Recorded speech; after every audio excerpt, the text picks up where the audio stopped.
ಅಂತ ಆರೋಪ ಬಿಜೆಪಿ. ಬಿಜೆಪಿಯವರು ಅವ್ರ ಹಿಂದೆ ಏನ್ ಮಾಡ್ತಾ ಇದ್ದಾರೋ ಅದನ್ನೇ ನಾವು ಮಾಡ್ತಾ ಇದ್ದೀವಿ ಅಂತ ಅನ್ನೋ ರೀತಿಯಲ್ಲಿ ಹೇಳ್ತಿದ್ದಾರೆ. ನಾವು ಯಾರ ಫೋನ್ಗಳನ್ನು ಕೂಡ ಟ್ಯಾಪ್ ಮಾಡಿಲ್ಲ, ಮಾಡೋದು ಇಲ್ಲ, ಅದರ ಅವಶ್ಯಕತೆನೂ ಕೂಡ ಇಲ್ಲ. ಅವರು ಯಾಕೆ ವಿಚಾರ ಪ್ರಸ್ತಾಪ ಮಾಡಿದ್ದು ಅಂದ್ರೆ RSS ಮತ್ತೆ ಕೇಂದ್ರ ಸರ್ಕಾರ ಹೇಳದಂತೆ ಗವರ್ನರ್ ಕೇಳ್ತಿದ್ದಾರೆ ಅಂತ ಸರ್ಕಾರ ಆರೋಪ ಮಾಡ್ತಿದೆ. ಆರೋಪ ಮಾಡೋದಕ್ಕೂ ಫೋನ್ಗಳನ್ನೆಲ್ಲ ಟ್ಯಾಪ್ ಮಾಡೋದಕ್ಕೂ ಏನು ಸಂಬಂಧ ಇದೆಯಾ? ಅವ್ರು ಹಂಗಾದ್ರೆ ಆರೋಪಗಳು ನೂರಾರು ಆರೋಪ ಮಾಡ್ತಾರೆ. ದಿನ ಬೆಳಗಾದ್ರೆ ನಮ್ಮ ಮೇಲೆ ನೂರಾರು ಆರೋಪ ಮಾಡ್ತಾರೆ. ಅದಕ್ಕೆಲ್ಲ ನಾವೇನು ಹೇಳಬೇಕು?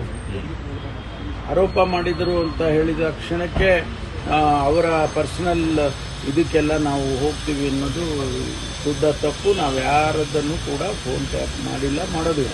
ಇನ್ನೊಂದು ಚಾಲ್ತಿಗೆ ಬರದ ದ್ವೇಷ ಮಸೂದೆ ಕಾಯ್ದೆಯ ಆಧಾರದಡಿ ಒಂದು ನೋಟಿಸ್ ನೀಡಿರೋದನ್ನ ನಿನ್ನೆ ಪ್ರಶ್ನೆ ಮಾಡಿದ್ರು ಸುನೀಲ್ ಕುಮಾರ್ ಕಾರ್ಕಳ ಅವರು. ಇವತ್ತು ಕೂಡ ನೀವು ಉತ್ತರ ಕೊಡಬೇಕು ಅಂತ ಬಯಸ್ತಾರೆ. ನಾನು ಕೌನ್ಸಿಲ್ನಲ್ಲಿ ಇದ್ದೆ, ಇಡೀ ದಿವಸ ಕೌನ್ಸಿಲಲ್ಲೇ ನನಗೆ ರೋಸ್ಟರ್ ಇತ್ತು, ಅಲ್ಲಿದ್ದೆ.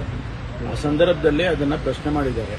ನಾವೀಗಾಗಲೇ ಕ್ರಮ ತಗೊಂಡಿದ್ದೀವಿ. ಇದೇನಾಗಿದೆ ಅಂದರೆ BNSSದು ನಾವು ಪ್ರತಿ ದಿವಸ ಪಾಠ ಮಾಡ್ತಾನೇ ಇದ್ದೀವಿ.